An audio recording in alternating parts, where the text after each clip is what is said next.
Pilipinas, lahat po tayo kasama, lahat ng ating galing, lahat ng ating sipag para sa ikabubuti ng ating minamahal na Pilipinas. Yan po ang kahulugan ng bagong Pilipinas. Muli namang binigyang halaga ng Pangulo ang ugali, galing at diwa ng mga Pilipino bilang malaking bahagi ng pagbuti ng kalagayan ng ating bansa.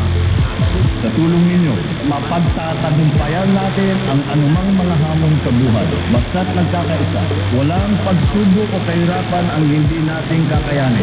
Magkakahiwalay man ang ating mga isla, pinagbubuklod-buklod naman tayo ng isang diwa at isang pangarap.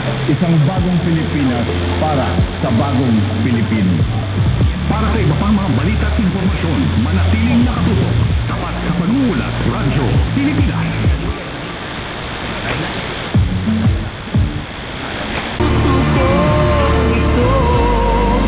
Bakit ang damdamin mo kailan bago?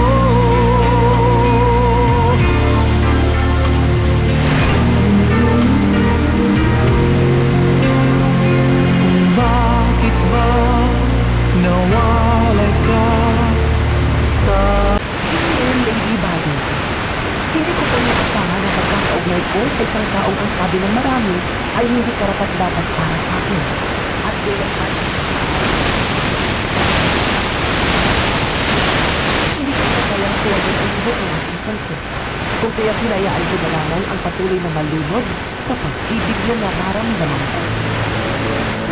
Ibinabahagi ko po ang aking kwento sa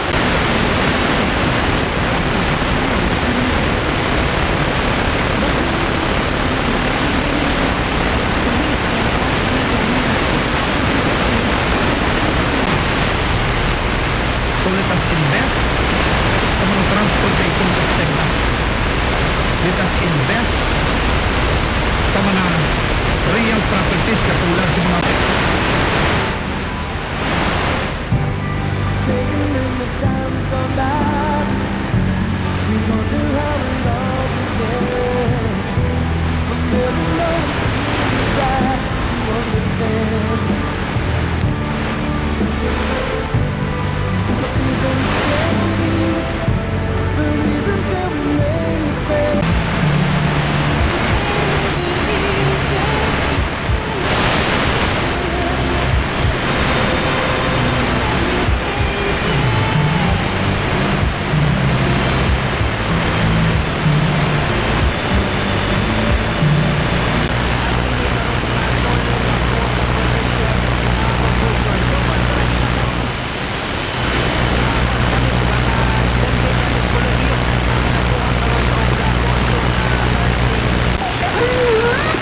mag-agilisang daan sa opisina at gumanya sa iyang pag-eskwela.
Yung kita siguro na mag-survive itong nga nga country.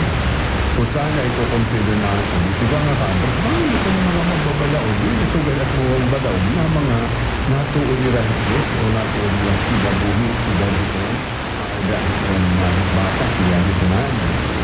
So, bakit hindi ba hirapang sila?